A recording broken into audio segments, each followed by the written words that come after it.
Assalamualaikum warahmatullahi wabarakatuh. Alhamdulillahilladzi an'ama alaina bi ni'matil imani wal islam. Wa nusalli wa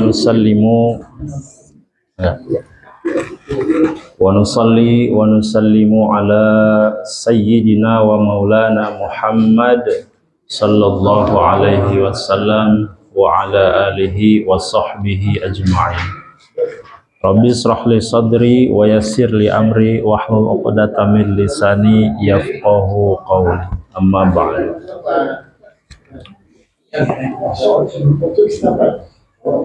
Sepertos biasa orang sadayana mangga nyanggakeun puji syukur kehadirat Ilahi Rabbi Allah Subhanahu wa taala anu parantos masihan kesehatan kakiatan ka orang sadayana sehingga masih tiasa bermuajahah di tempat anu mulia ieu. Mudah-mudahan ngalengkahna sampean orang kenging rahmat kenging magfirah ti Allah Subhanahu wa taala. Salawat kali salam pamugi senantiasa dicurahkeun ka junjungan orang sadaya nyatana Kangjeng Nabi Muhammad sallallahu alaihi wasallam, ka para keluargina, ka para sahabatna, ka para tabiin, mudah-mudahan ka urang selaku umatna anu kenging syafaatul uzma. Amin ya rabbal alamin.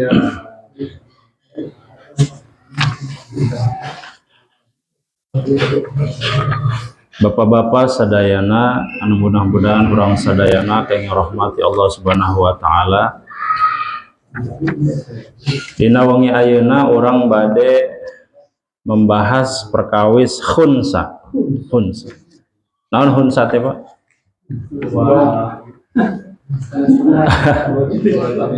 Jalmi anu ngagaduhan dua alat kelamin, tetapi kelamin ganda. Tapi sateuacana orang ngabahas masih emut teh Pak anu kamari perkawis anu ngabatalkeun salat ayat 10 ayat 11 masih emut teh Pak. Ku abi deemutan banyak di review. Nah, aya nu nyarios kieu Pak, kumaha upami orang gaduh wudu terus tuang atau ngaleueut, apakah batal teu wuduna? Nah, ieu sok salah kaprahnya, salah pemahaman wa. Wal aklu wasyurbu itu perkawis membatalkan salat, sanes membatalkan wudu. Jadi pami wudu mah teu aya hubunganana, Pak. Al aklu wasyurbu itu teu aya hubunganana. Wal aklu wasyurbu itu ada di dalam sholat. Jadi makan minum yang dimaksud bukan membatalkan wudu, tetapi membatalkan sholat. Begitu. Karena sholat itu mirip dengan puasa, berarti wal aklu wasyurbu di sini juga berlaku untuk puasa. Tidak boleh makan dan minum juga kan?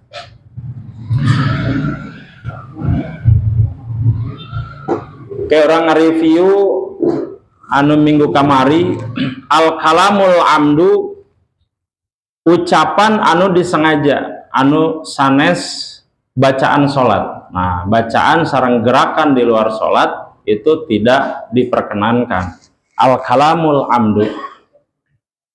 Terus naon deui wal amalul kasiru. Gerakan yang berlebihan. Nah, mari tanya gerakan berlebihan 3 kali berturut-turut atau sekali tetapi banget itu disebut dengan al-mutawalli dalam ilmu fikih dan itu tidak diperkenankan. Apabila dilakukan batal salatnya. Contoh, Wabi di emutan Sami Allahu liman hamidah. Nah, 1 2 3 batal itu.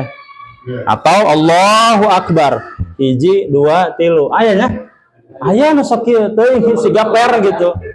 Nya siga per Allahu akbar 1 2 3. Ayanya. Aya we panutnya. Nah kedah. Ya. Benten Pak aya hukum alam benten ya. Atanapi kieu Pak, pernah ningali teu? Allahu Akbar kieu dah. Ya. Teuing abdi teu apal ya maksudna teh naon. Macam-macam ya budak masak. Karunya eta teh pamit di wartosan, wah dugi ka sepuh eta Pak kitu. Pamit ngaos kitu dugi ka sepuhna we kitu. Mantap urang mah salat urang mah Pak. Ulama teu aya anu nyarios tiasa salat Pak. Teu aya. Ketika ditaros teh naon? Nuju belajar salat, belajar Pak. Teu acan aya anu tiasa salat kecuali Nabi Muhammad sallallahu alaihi wasallam. Dan nu sanesna mah teu tiasa Pak. Urang mah nembe belajar salat. Jeung nembe digerakkan nih Pak. Acan bacaan, wah. Encan makhraj urang. Encan ilmuna. Wal hadasu sareng hadas. Pami berhadas batal. Itu tanapi ngecret. Nah. Ya, sok aya kan beksernya. Mantak abi pernah kapungkur Pak. Di pengawasan pami masih emut, upami aya anu bekser, urang teh ngangge si tisu. Nah, pernah Pak dicarioskeun di wartoskeun nya, ngangge tisu supados naon henteu kana celana dalam. Nah, gitu. Sanes pempes Pak. Pempes mah siga nu rek tereh teh banyak. Gitu. Aduh dibongkot masih galeupet atuh. Diganjel Pak, diganjel ke tisu. Osok. Kukoyo apanya? Itu di ganjel ku tisu. Gitu. Henteu, upami memang kitu. Upami memang bekser kitu. Sami da eta mah penyakit kan. Kalau penyakit dalam ilmu fikih darurat, nggak apa-apa sholat aja tapi diganjel lah. Ganjel supados henteu kena ka celana dalam itu. Karena pakaian. Boleh. Pami misalkan orang bade micin oge kan dipicina nu si tisu naun ku henteu celana dalamna kan gitu. Ripuh atuh Pak. Nah, boros. Da sakedahna teh pami misalkan orang nyuci acuk da eta kedah nama aya teknik. Misalkan celana dalam pernah kapungkur ku abi dibahasnya. Pami misalkan acuk terkhusus celana dalam kedah dibanjur heula sabaraha kali Pak? Diwasuhna sabaraha kali? 7 kali. Entong dicelupkeun sadayana kana hiji tempat, wah tuh sadayana najis atuh Pak. Atuh sadayana najis. Mesin cuci. Terus ditampung caina. Nah, terus aya lancingan urang kadinya teh. Nya sadayana tuh. Kecuali dialirkan si caina. Mengalir. Nah, itu berbeda. Siga diwalungan gitu Pak. Blus begitu. Nah, eta suci. Tapi pami misalkan nyangkrung gitu si cai teh Pak, ya batal. Gaduh hadas berarti eta. Najis. Mohon. Betul, sebaiknya dipisah. Mana celana dalam, mana pakaian. Apalagi pakaian yang untuk sholat. Aduh itu. Memang ada teknik Pak, nggak semua blus badi kadenyakeun teh. Paminta apal mah ada kitu. Kumaha? Luntur sareng nu putih. Nya. Ya kedah nama Pak dipisah itu teh. Celana dalam. Kedah nama dipisah. Mohon. Nya. Nya eta Pak. Darurat. Pami misalkan memang darurat mah kedah dibuka gitu, kedah salat.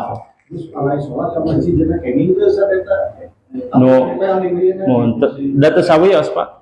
Teu sawios. Mohon.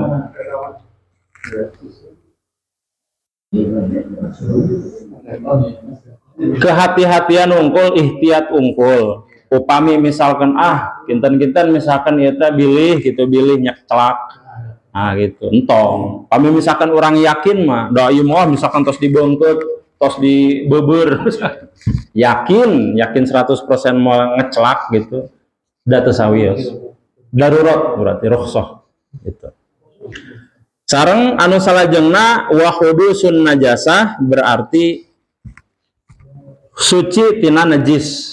Najis basuh kan berarti apanya? Begitu kacak selakan tai nanti Pak, cak-cak awaskeun rek kitu. Pami misalkan garing teh te jantan masalah. Tapi pami basuh aya problem, aya bau teh kacepeng ku ieu. Kacepeng ku panangan. Nah, batal berarti. Mantap tong dicepengan, komo diambil. Orang sok itunya. Apal bau tapi sok diambil. Penasaran. Terus nandai wan kisyaful aurah teh terbukanya aurat. Apabila misalkan terkena angin atau kumurang kalih dibuka, enggal we ditutup deui. Gitu. Terus awios. Tapi pami hop atau batal. Kabuka misalkan. Jadi tutup deui ya, batal. Wan kisyaful aurah. Saterasna wa taghyirun niyah. Berubahnya niat. Ayat 3 kamar itu Pak. Ketika si niat itu ragu. Nah, iya kan? Niat ragu. Iya teh orang sholat maghrib apa sholat isya, sholat dohor apa sholat asar, batal. Mendingan diulang, takbir lagi. Gitu. Yang kedua apa? Apabila niatnya digantungkan ke suatu hal. Bersyarat. Kemarin udah dicontohkan KBT ketika dongkapna kareta atau misalkan orang menuju di bandara ngantosan pesawat upami misalkan ieu tabuh 7 aya pesawat orang eureunnan salat batal eta salat. Itu menggantungkan sesuatu niat kepada sesuatu di dalam salat tidak boleh, maka hukumnya batal. Atau watagirun niyah di sini adalah berubahnya niat pada saat kita tadinya sholat duhur berubah ke asar, atau asar berubah ke duhur gitu, atau dari sholat sunnah ke wajib sudah berubah niat. Tapi ini pengecualian pada saat yang masbuk dari makmum menjadi imam. Itu pengecualian kan kemarin terus dibahasnya ketika satu acana janten makmum aya nu masbuk gitu kan. Nah saterasna orang janten imam, niat janten imam, mantap, tak masalah eta mah. Gitu. Tidak harus niat lagi. Tidak harus niat lagi, tidak harus takbir lagi gitu. Cukup berubah niat saja dalam hati menjadi imam. Satrasna wastidbarul qiblah. Wastidbarul qiblah itu adalah berubah posisi dari menghadap kiblat menjadi serong, baik ke kiri atau ke kanan. Ayo si budak esok ngalaun sedikit. Iya, begini saja sedikit Pak itu sudah batal itu. Kemudian kalau disyarah di sini ditambahkan Pak, apabila ngeluk, nah ngeluk terlalu dalam satu kali anggukan banget gitu, nggak gini, nggak pelan-pelan gitu langsung kan ayah itu Pak. Satu kali anggukan yang banget, yang sangat itu juga termasuk membatalkan sholat. Ini gerakan yang mutawali juga. Gitu. Mana esok ya? Ya. Ayah anu kita teh Pak ayah we mah. Memang nakihna teh kitu Pak. Satrasna wal aklu makan wasyurbu minum. Nah, kemarin terus dijelaskan ke wal aklu ya teh aya sisa makanan. Kami bahasa Sunda mah cehil. Wasyurbu itu adalah minum sesuatu air ludah yang sudah keluar kemudian masuk lagi ke dalam. Kemudian wal kohkohah tertawa Pak. Seri pamis serina hahaha batal. Batal tak? Batal.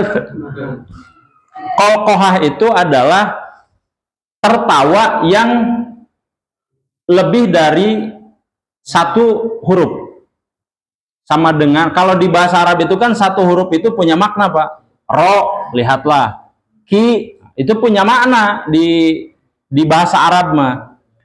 Makanya kalau di bahasa Arab dalam satu huruf itu mengandung makna sehingga bisa membatalkan sholat. Kohah di sini adalah tertawa yang hahaha hihihi huhu itu. Hahaha itu sudah batal. Tapi kalau ditahan itu tidak membatalkan. Begitu. Kumaha, Pak? Sami. Hi hu ha batal. Satu huruf di bahasa Arab itu punya makna. Yang terakhir adalah roddah. Roddah itu adalah murtad. Itu Pak, ayat 11 tah.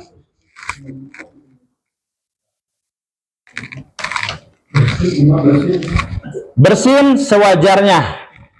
Apabila bersin tidak sewajarnya maka batal. Hasim. Nyari wasuk. Maka diperbolehkan tidak membatalkan sholat apabila bersinnya biasa. Tapi kalau berlebihan maka batal. Nah, gitu Bapak-bapak rahimakumullah. Bahasan orang minggu kamari anu ayeuna khunsa. Nah, khunsa teh Pak? Gaduh dua kelamin. Parantos ningali Pak. Alhamdulillah. Abin mah kantos, janten tiasa ngajelaskeun. Tacan aya nu parantos Pak? Cung. Aya? Atos ningali. Kumaha Pak? Karena ieu mah ngaos pikir. Kumaha Pak? Tacan pernahnya? Atos. Nah. Keralit. Tapi masih kena kabayang banyak, terbayang-bayang alam. Nah, karena aya nu tos ningali janten penjelasanna mudah-mudahan gampil.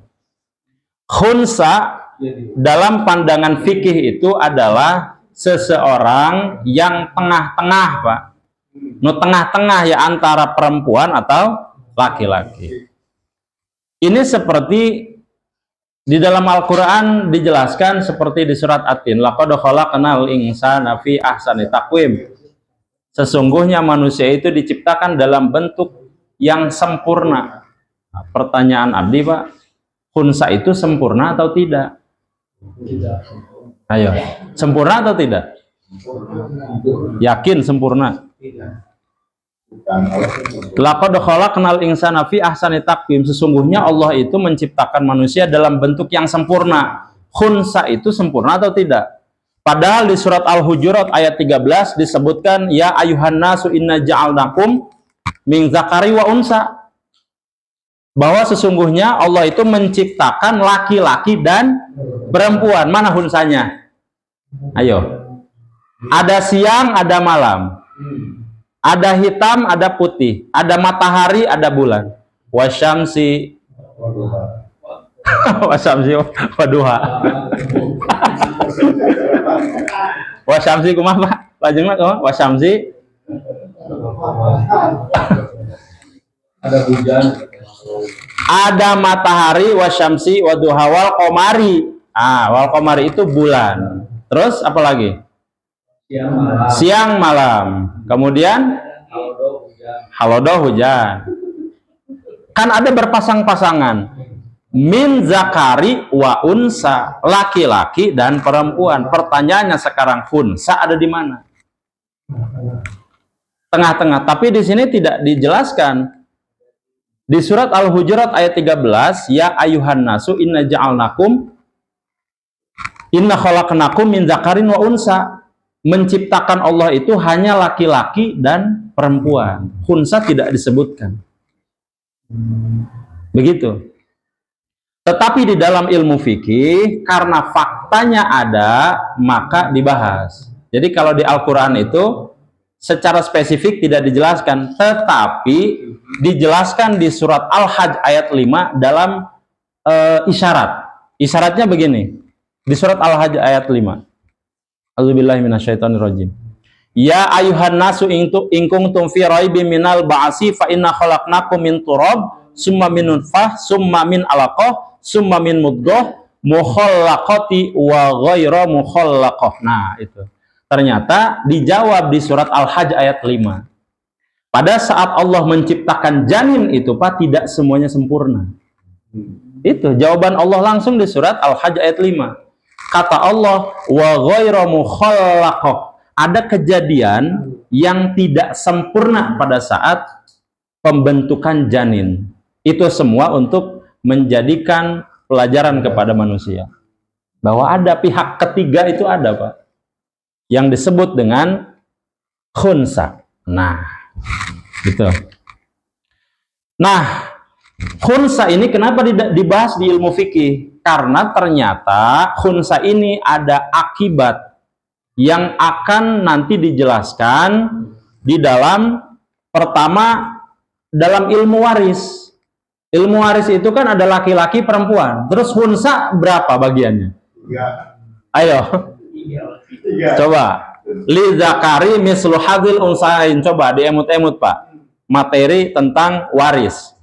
Laki-laki bagiannya 2, perempuan bagiannya 1. Khunsa berapa? Ayo. Khunsa berapa? Di surat An-Nisa tidak dijelaskan, Pak. Khunsa itu berapa banyak? Enggak ada. Siapa yang menjelaskan ini? Ulama. Ulama nanti implikasinya. Nanti kita bahas di akhir. Yang kedua, khunsa ini nanti ada juga implikasinya terhadap apabila dia mau berjamaah. Di mana tempatnya coba? Di mana tempatnya coba?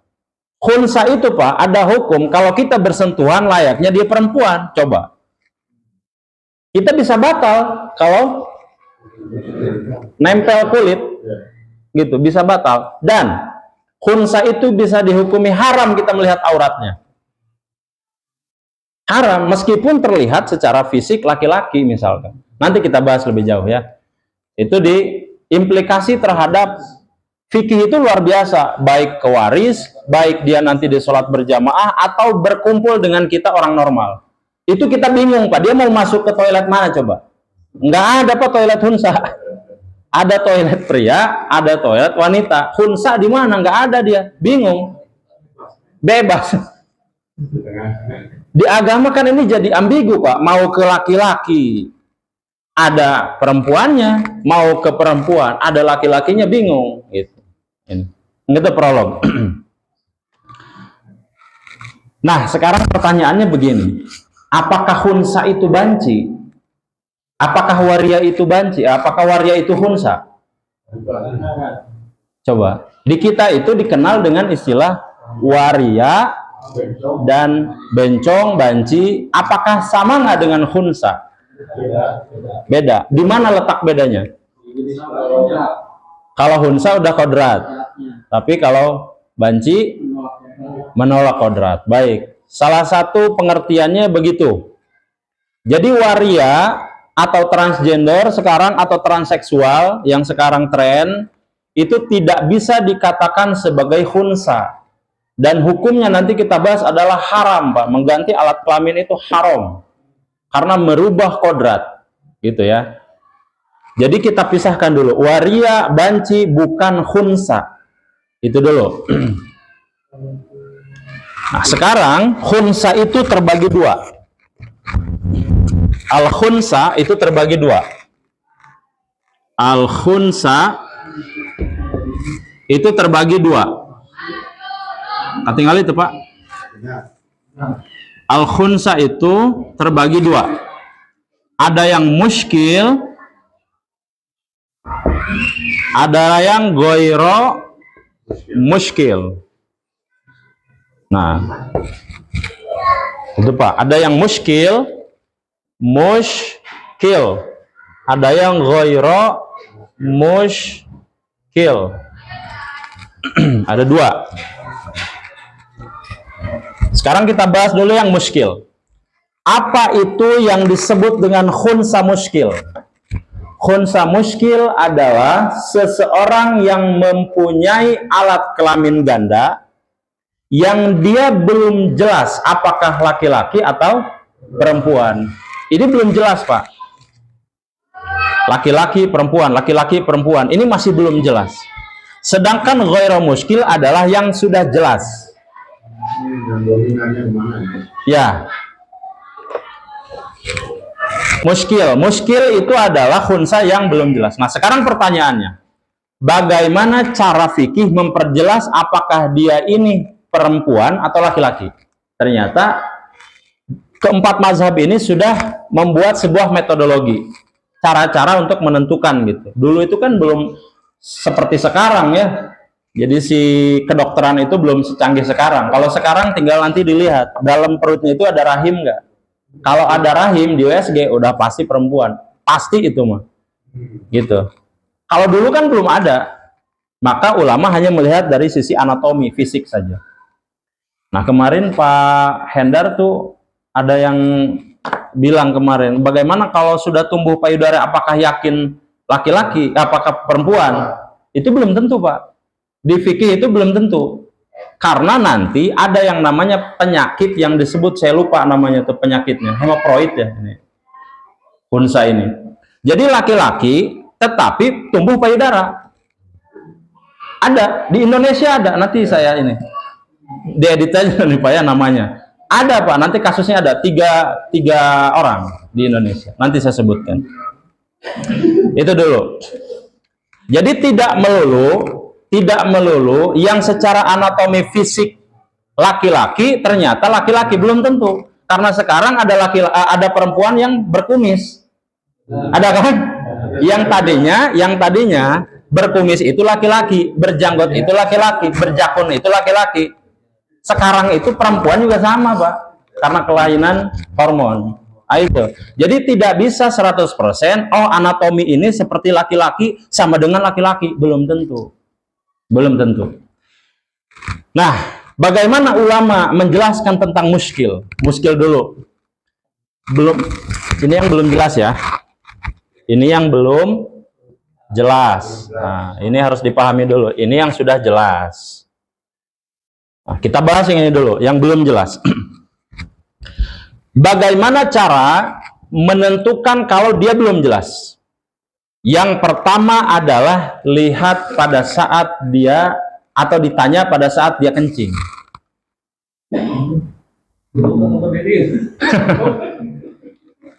Kalau kencing, apakah yang keluar pertama kalinya itu di yang laki-lakinya atau di perempuannya? Kalau yang pertama kali adalah yang laki-laki, maka dia bisa dihukumi laki-laki. Tapi kalau yang pertama adalah perempuan, maka bisa dihukumi perempuan. Itu satu. Kemudian yang kedua, bagaimana kalau bareng? Ada kondisinya apa bareng ini? Bagaimana kalau bareng? Gini, dua, bareng.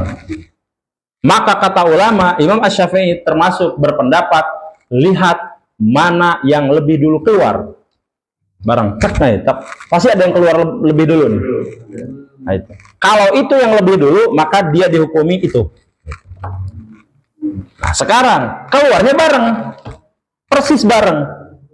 Maka kemudian ulama mengatakan mana yang paling banyak. Tuh, ada tiga tuh Pak. Yang pertama adalah mana dulu yang keluar. Kalau bersamaan, mana dulu yang paling banyak. Jelas sampai sini? Oke. Sekarang lanjut. Cara kedua, melihat dari keluarnya sperma. Ini karena ngaji fikih Pak ya. Ngaji fikih ini tidak jorok karena ngaji ini. Cara keluarnya sperma atau air mani, mana dulu? Sama juga seperti tadi. Pada saat misalkan dia mimpi basah, mau nih masuk ke masa baligh, mana yang keluar? Itu juga bisa ditentukan dari situ. Begitu. Itu secara fisik. Nah, berikutnya adalah apabila dia keluar head. Kan tidak mungkin laki-laki keluar head. Nah, kalau dia ada di alat kelaminnya mengeluarkan darah, dan sanes bisul Pak ya. Sanes bisul. Head, maka jelas dia perempuan. Begitu. Itu apabila mengeluarkan haid. Kemudian, yang keempat, ini yang sebetulnya sekarang bisa dilakukan. Dicek apakah di dalamnya itu ada rahim atau tidak. Karena yang tidak bisa dibohongi adalah rahim. Tidak mungkin, mustahil seorang laki-laki punya rahim. Mustahil. Sehingga sama dengan aja dibalik. Kalau dia punya rahim berarti perempuan meskipun fisiknya laki-laki. Sudah sama dengan udah diputuskan itu, Pak. Dia adalah seorang laki-laki atau perempuan. Nah, seperti yang waktu itu atlet, dia tidak punya rahim. Ya, tidak punya rahim itu, Pak. Begitu dicek genetiknya segala macam, ini mah nggak punya rahim, ya sudah diputuskanlah bahwa dia adalah seorang laki-laki. Itu sekarang alhamdulillah ya, perkembangan teknologi semakin maju, mudah sekali gitu. Kalau dulu kan nunggu Pak sampai dewasa. Dulu itu nunggu sampai dewasa, Pak. Anatomi tubuhnya kemana, ternyata itu juga belum bisa dipastikan. Sampai pada akhirnya dia meninggal. Nah, nanti masalahnya adalah bagaimana dia mendapatkan warisan. Itu masalah, Pak.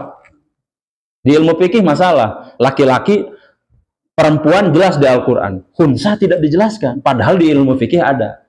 Nah itu. Kita lanjut dulu. Nah sekarang, apa hukumnya tentang operasi kelamin? Apa hukumnya? Nah, tergantung jawabannya, Pak.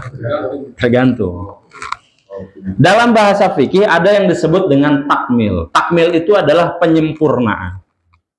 Apabila si alat kelaminnya ini bermasalah, seperti kemarin yang kita saksikan ya di TV itu, yang atlet itu, dia menyempurnakan alat kelaminnya dengan cara operasi untuk menjadikan dia lelaki sempurna. Maka operasi kelamin berarti harus. Bahkan ulama mengatakan, memfatwakan, dianjurkan. Harus itu, Pak, karena untuk memperjelas. Gitu.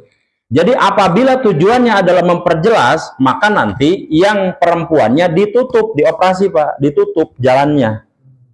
Sedangkan yang laki-lakinya berarti dibuka. Dan sebaliknya, apabila kecenderungannya dia perempuan, maka yang laki-lakinya dipotong. Yang perempuannya dibuka, diperjelas. Paham sampai sini, Pak? Jadi kalau ditanya apa hukum operasi kelamin, tidak melulu haram. Tergantung. Yang haram itu adalah jelas-jelas laki-laki dipotong. Atau jelas-jelas perempuan ditambah. Seperti laki-laki, dianya ditutup. Nah itu yang haram. Begitu.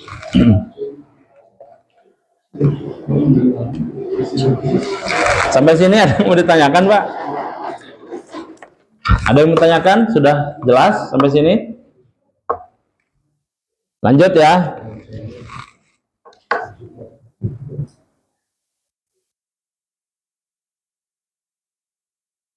Kemudian yang perlu digarisbawahi juga, sesuai sabda Nabi Shallallahu Alaihi Wasallam, Nabi betul-betul melaknat orang yang berperilaku seperti perempuan, laki-laki seperti perempuan, perempuan seperti laki-laki. Ini yang dibuat-buat, Pak, maksudnya. Karena aktualnya ada memang secara genetik, ya dia lemah gemulai. Banyak kok yang lemah gemulai tapi beranak, ya kan? Berarti ini genetik, dari lahirnya sudah begitu. Tetapi kalau dia yang dimaksud Nabi ini adalah seseorang yang karena lingkungan, karena pendidikan, pengaruh tontonan, salah tuntunan, nah itu. Salah asuh, salah didik. Apa kata Nabi? La'ana Rasulullah sallallahu alaihi wasallam. Dan ini hadisnya sahih. Al mutasyabbihina minar rijali bin nisa wal mutasyabbihati minan nisa war birrijal. Jadi Allah dan Rasul itu sangat-sangat melaknat orang yang berpenampilan seperti perempuan yang laki-laki, kemudian yang perempuan juga seperti laki-laki, laki-laki seperti perempuan. Ini sangat-sangat dilaknat. Gitu. Nah, yang masalah fenomena sekarang adalah di TV-TV itu malah dimunculkan. Ini kan problemnya, Pak. Dimunculkan orang yang berperilaku seperti beda jenis gitu, dari laki-laki ke perempuan, perempuan menjadi seperti laki-laki. Ini kan betul-betul sudah bertentangan. Tapi paling tidak yang ngaji mah kita tahu bahwa itu adalah hukumnya haram.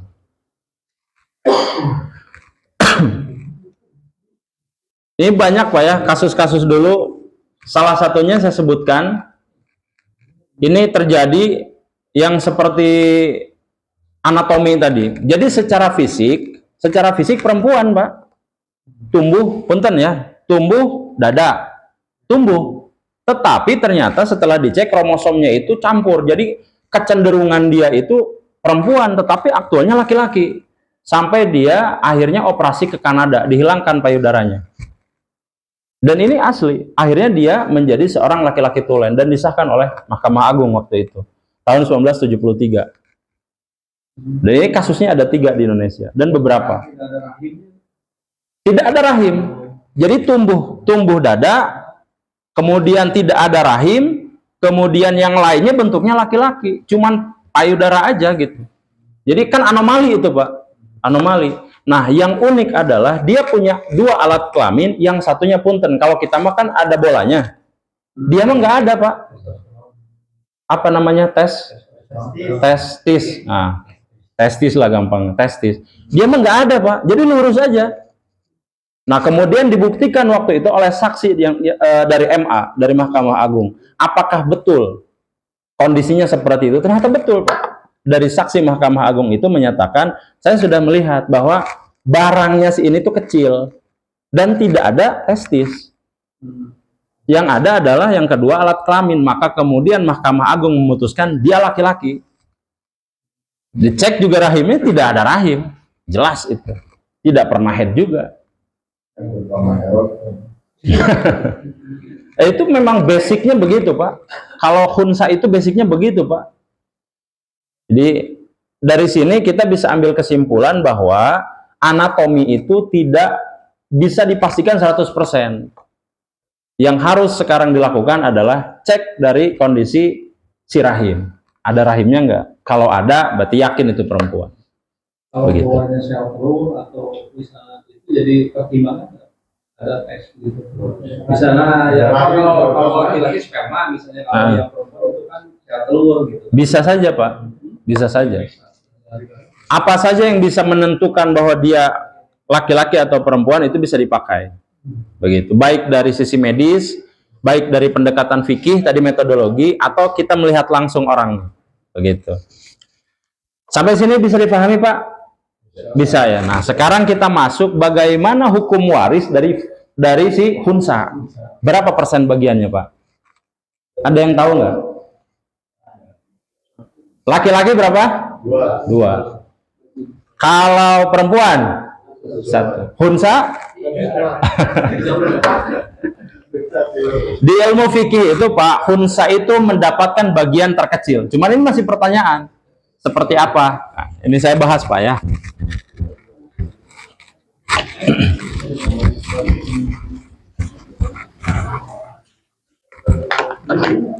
Ini, Pak, saya contohkan ya. Nih, saya bikin bagan aja.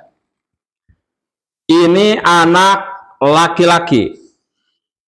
Ini anak perempuan. Ini anak khunsa. Saya kasih kode aja KH. Anak laki-laki berapa bagiannya? Lidzakari mislu hadzil unsayain. Dapatnya 2 dari perempuan. Perempuan berapa? 1. Anak khunsa? Nah, sebentar dulu. Kita ibaratkan, ini kan belum jelas nih. Ini kan belum jelas. Maka diumpamakan. Apabila seandainya khunsa ini adalah laki-laki, umpamanya, berarti dapat berapa? 2. Tulis dulu 2. Karena dia ada di pertengahan, Pak. Nah, sekarang kita bikin bagian yang kedua adalah apabila dia perempuan. 2 di sini, 1 di sini, berapa di sini? 1. Umpamakan, berarti kita umpamakan dia sebagai yang ini adalah laki-laki, yang ini adalah sebagai perempuan. Nah, lanjut. Kemudian caranya adalah ini nanti dijumlahkan. 2 tambah 1 tambah 2, berapa? 5. Nah, jadi 4 ya. Hiji tambah 2. 4. Nah, caranya adalah dengan mengkalikan berikutnya. 5 kali 4 berapa? 20. Begitu dulu. Kemudian nanti 20 ini dibagi 5. Berapa? 4. Nah, 20 bagi 4? 5. Nah, kata fikih, ini kalau nggak ngaji memang nggak jelas nih. Kata fikih, ambil nilai waris yang paling kecil. Sekarang hitungnya 2 dikali 4. dengan 2 dikali 5, lebih kecil mana? 2 Hah? 2 kali 4, hasilnya berapa? 8. Nah, begitu Pak. Kemudian 1 dikali 4 dengan 1 dikali 5, mana yang lebih kecil? 1 kali 4, tulis di sini 4. Kemudian 2 dikali 4 dengan 1 dikali 5, mana yang lebih kecil? 1 kali 5, berapa nilainya? 5. Coba hitung Pak, 8 tambah 4 tambah 5, hasilnya berapa? 17. Dari berapa? Per berapa? 20. Per 20. Sisa ada berapa? 3. Sama dengan min 3. Ada sisa 3. 3 ini disebut dengan al-mauquf, Pak. Apa itu al-mauquf? Al-mauquf itu adalah sisa yang ditangguhkan sampai nanti si khunsa ini jelas. Apakah dia perempuan atau laki-laki? Sampai jelas. Maka ini nanti ditahan dulu yang 3 ini. Gitu, sampai sini jelas? Nah, sekarang kasus kemarin yang atlet itu kemudian dipastikan bahwa dia laki-laki. Gimana ngitungnya? Ayo. Kalau tadi anak perempuan, nih, yang ini diibaratkan nih. Kalau perempuan 1, ini 2, ya kan? Penjumlahannya dia ini 5. Nah, apabila ada sisa 3, berarti nanti ini ditambahkan 1 ke sini, ditambahkan 2 ke sini. Menjadi ini 10, ini 5, ini 5. Apabila perempuan. Paham nggak Pak? Yang 3 ini, sisa dari waris ini akan ditambahkan kepada yang kurang. Begitu ngitungnya nanti. Kan ini udah 5. Ini harus 5 dong, karena sama-sama perempuan. Kalau dia perempuan, si ini dinyatakan perempuan, khunsa ini. Maka berarti dia harus dapat 5, si ini 5, kemudian ini dapat 10. Karena pasti 2 kali lipat dari perempuan. Bener nggak? Itu ya. Ini kalau perempuan. Kalau laki-laki, gimana? Gimana kalau laki-laki? 3-nya dikemanakan? Kalau laki-laki, yang 3 ini ditambahkan ke 5. Menjadi 8, sama kan? Ini 8, ini 8. Sisanya berapa? 4. Pas kan? Begitu Pak. Tuh. Bayangkan masalah khunsa itu ternyata merembet kepada hukum waris. Kalau tidak di seperti ini kan, gimana coba cara ngitungnya Pak? Jadi adil kan? Jadi yang minus 3 ini, yang disebut dengan al-mauquf ini, menunggu keputusan. Apakah dia laki-laki atau perempuan. Begitu ngitungnya Pak.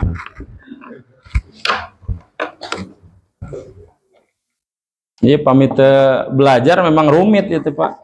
Khunsa teh kumaha ngitung.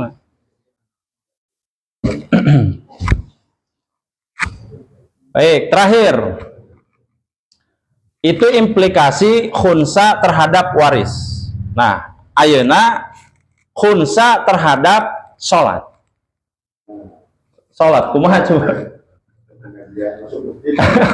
Masuk masjid ngahiji sareng orang, wah kacau itu Pak. 1. Khunsa itu tidak wajib ke masjid. Khunsa itu tidak diwajibkan ke masjid, Pak. Karena soalnya yang diwajibkan ke masjid hanya laki-laki tulen. Yang laki-laki tulen banyak. Berarti orang balik, Pak. Dibalik. Ketika ayat jalmi anu teka masjid, pami henteu awewe berarti khunsa. Ya gitu, Pak. Siga nama khunsanya. Yang diwajibkan ke masjid adalah orang laki-laki tulen. Agama tidak mewajibkan yang setengah. Apalagi perempuan. Perempuan mah sayana di bumi, ya kan? Gitu. Itu 1. Ini bisa ditemukan di dalam fatwa Asyarhul Mumti, nama kitabnya. Ya, jadi kitab Muhammad Ali Utsaimin, Salih Al Utsaimin yang menyebutkan bahwa ini tidak diwajibkan. Kemudian yang kedua, khunsa muskil itu ini yang belum jelas nih. apabila dia sholat di masjid harus ditempatkan di tempat khusus. Kemarin sudah saya bahas, Pak. Masih ingat nggak runutan soft sholat? Dari imam, kemudian orang dewasa, kemudian anak kecil, anak-anak, kemudian khunsa. Khunsa itu ada di pertengahan, anak-anak dengan ibu-ibu. Ini imam. Ini soft kedua, umpama laki-laki dewasa. Soft ketiganya diisi oleh anak. Nah, soft berikutnya baru ini soft khunsa. Tuh Pak, urutannya 1, 2, 3. Baru di belakang ini perempuan. Begitu? Paham, Pak? Ini runutannya ya. Jadi khunsa itu harus ditempatkan di tempat khusus. Dia tidak boleh bercampur dengan laki-laki dan perempuan. Tidak boleh. Sebelum dipastikan. Nah, sekarang pertanyaan, Pak. Bagaimana kalau ambigu? Kalau aku pakai sarung. Ini berikutnya, Pak. Nah, ini berikutnya. Apabila dia khunsa muskil yang belum jelas, maka dia diwajibkan pakai mukena. Tuh, Pak. Iya. Kalau pakai mukena berarti nempel ke kita batal nggak? Iya. Batal. Auratnya haram nggak? Haram, Pak. Jadi bahaya makanya. Jadi dia yang si khunsa muskil itu kalau masuk ke masjid harus pakai seperti layaknya perempuan.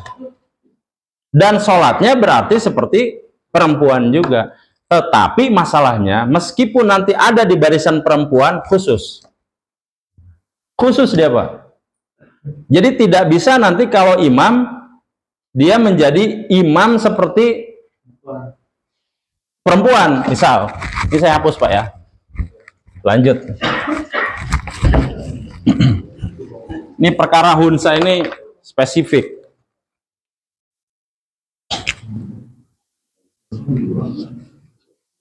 Ini soft perempuan, Pak.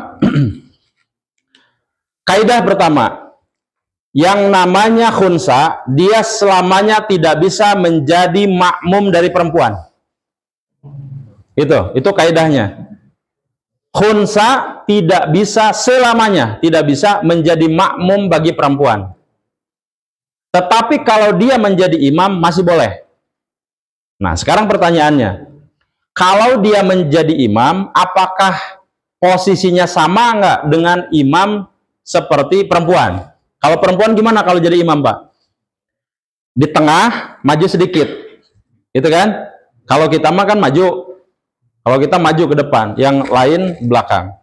Kalau perempuan, Pak, itu cuma seperti ini. Ini perempuan nambah 1 langkah ke depan, di tengah. Kalau perempuan begitu jadi imam, Pak. Tidak seperti kita. Itu. Bagaimana kalau misalnya ke depan? Nggak masalah juga, cuman dianjurkannya adalah di tengah-tengah. Seperti ini. Jadi ada ruang kosong di sini, Pak. Ya, ada ruang kosong di sini nih kalau perempuan. Nah, yang khunsa ini ulama sepakat boleh sebetulnya seperti ini, tetapi dianjurkan seperti layaknya laki-laki. Karena belum jelas.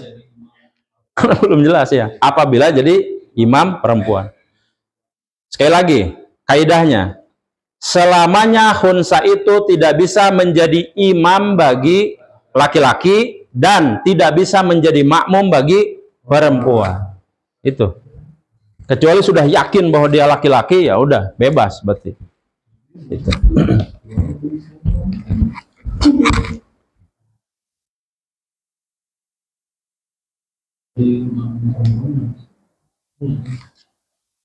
Tah gitu, Pak, ternyata tah. Saya mudah-mudahan jelas. Status hunsa itu bisa hilang setelah udah jelas. Sudah jelas. Sudah nggak hunsa lagi. Sudah tidak hunsa lagi. Dan biasanya itu ditetapkan oleh pengadilan. Kenapa?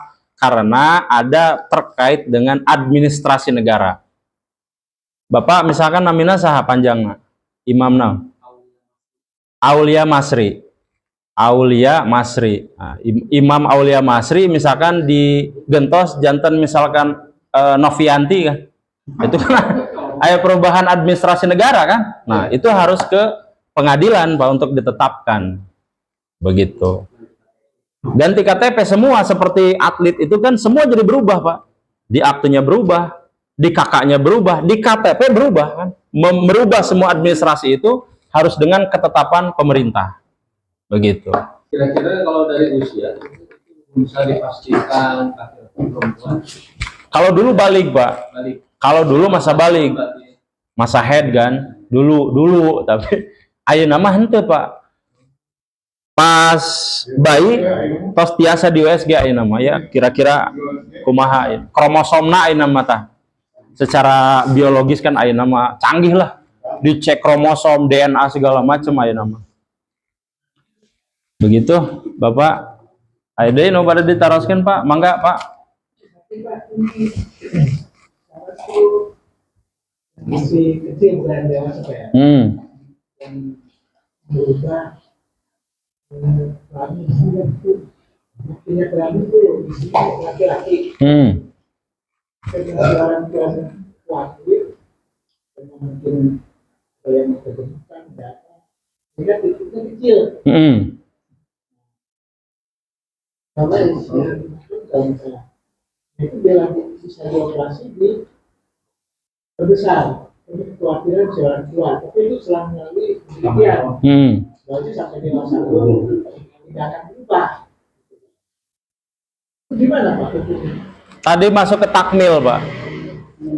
Hukumnya dia menyempurnakan apa yang kurang, itu termasuk kurang. Ya. Betul. Jadi memang ada di fikih itu ulama menjelaskan apabila dengan tujuan operasi itu adalah menyempurnakan apa yang kurang, aya buahan tuh Pak. Nggak sampai ke sana. Enggak sampai ke sana. Karena khunsa itu Pak bisa diidentikan begini, di pengertiannya begini. Dia punya alat kelamin ganda atau dia itu tidak punya sama sekali. Dan ada kisahnya Pak. Ada kisahnya orang yang tidak punya alat kelamin, ada. Luar biasa itu. Dan saya sudah melihat, Pak. Saya sudah melihat. Jadi memang hunsa. Jadi pengertian hunsa itu adalah yang punya dua alat kelamin atau tidak sama sekali. Begitu. Kalau kita alhamdulillah. Jadi Pak, gaduh alat kelamin sempurna teh alhamdulillah. Aduh, luar biasa Pak. Karena menderita cenah Pak eta. Bingung. Itu sama aja mungkin dia merasa kurang jadi boleh. Jadi hukum dari ini beda bahasan ya Pak. Tapi memang nyerempet sih. Di Al-Qur'an teh jelas Pak, tagyirul khalqi itu adalah merubah penciptaan. Nah, kalau seandainya itu dianggap sebagai merubah hidung anu tadina henteu mancung jadi mancung. Terus dipasihan silikon, kolagen, wah macam-macam nu ayeuna apalah. Kan ayahnya ayeuna silikon, ayeuna kolagen, oh macam-macam ayeuna Pak. Banyak sekali gitu. Halis disulam. Terkhusus halis Pak, entong dikerik kan? Haram kan? Nah itu kan ayeuna mah sering seueur. Haram Pak. Haram ditato. Haram. Terus ayeuna misalkan aya nu alah macam-macam tah. Jalmi hayang anu jiga kadal. Iya kan ayahnya? Ayah anu gitu Pak. Jalmi hayang anu jiga kadal bagi hayang jiga orang sok dibalik. Ayah Pak ayeuna mah. Teras ayah dia hayang musiga orai. Wah awak teh kan. Oh macam-macam lah ayeuna mah. Haram Pak, haram. Yang diperbolehkan melakukan operasi hanyalah takmil. Apabila satu yang harusnya berfungsi tidak berfungsi, apabila yang seharusnya sempurna tidak sempurna, hanya itu diperbolehkan. Selain itu haram. Sama tapi ini sesuai ukuran. Sami Pak, sami tahu gitu. Sami Pak. Soalnya sekarang gini, ini kita masuk bukan bab fikih ya Pak ya. Coba kita tengok ke bab al-hikam, bab akhlak. Apa tujuan merombak ciptaan Allah? Apa tujuannya? Yang menarik. Ah itu. Menarik itu sama dengan apa coba? Ria. Ria kan? Ingin dipuji, kemudian ingin terlihat cantik, ujung-ujungnya apa sih? Ujung-ujungnya apa semua itu? Ya, untuk tampilan supaya menarik. Kan begitu ya? Padahal agama jelas mengharamkan sesuatu yang bukan untuk dilihat, kan begitu. Hanya untuk suami ternyata diperlihatkan ke semua orang kan gitu. Haram begitu. Jadi balik lagi ke niat, itulah kenapa fikih mengharamkan. Niatnya sudah berbeda. Begitu, Pak. Ada lagi, Pak? Atas cekap? Cekap. Ya. Kabeh nanti, Pak. Oh, KB tergantung, Pak. KB itu hukumnya bisa dua perspektif. Yang pertama adalah pengaturan dari keturunan itu diatur sedemikian rupa untuk apa? Menciptakan lingkungan yang terkendali. Itu nanti hukumnya fikih sosial, Pak. Ayah, mudah-mudahan kesempat orangnya, Pak, ngebahas. Mudah-mudahan ayah terkhusus eta. Dijawabna ku abi ke spesifik sareng hadisna segala macam. Ayah di kitab aya. Pengendalian sosial itu penting. Tapi ketika dulu Pak, dulu beda konsep dulu. Misal di Gaza, misal. Di Gaza itu sebaiknya memang tidak di KB. Di kondisi itu. Supaya apa? 1 hilang, 10 terbilang, 1000 terbilang kan begitu. Supaya semakin banyak generasi yang meneruskan cita-cita untuk merdeka. Cocok itu Pak. Di urang manaon atuh. Merdeka atos, ngaloyah anak waduh, di urang mah. Khusus gitu. Tapi apabila memang kita dirasa mampu, dirasa memang kita tidak ada masalah dengan ekonomi, malah baik. Begitu. Kan berarti pengecualian. Jadi untuk kondisi kita amat terkhusus di Indonesia sebaiknya memang diatur gitu. Tapi kalau untuk di kondisi perang sebaiknya jangan. Biarkan saja. Kenapa Pak? Beda Pak, beda. Begini, aborsi dengan KB itu dua istilah yang berbeda. Aborsi itu adalah janinnya sudah terbentuk, sudah ada, dimatikan. Nah, itu pembunuhan sama dengan. KB mah tidak membunuh, mencegah. Yang tadinya dia harus masuk, ini tidak masuk, dihalangi si sel telurnya, dihalangi nih, sehingga tidak masuk. Yang namanya mencegah itu berbeda dengan membunuh. Nah itu, khusus itu Pak ada fikihnya, fikih bab tentang aborsi itu khusus ada nanti. Mudah-mudahan kita sampai ke sana ya.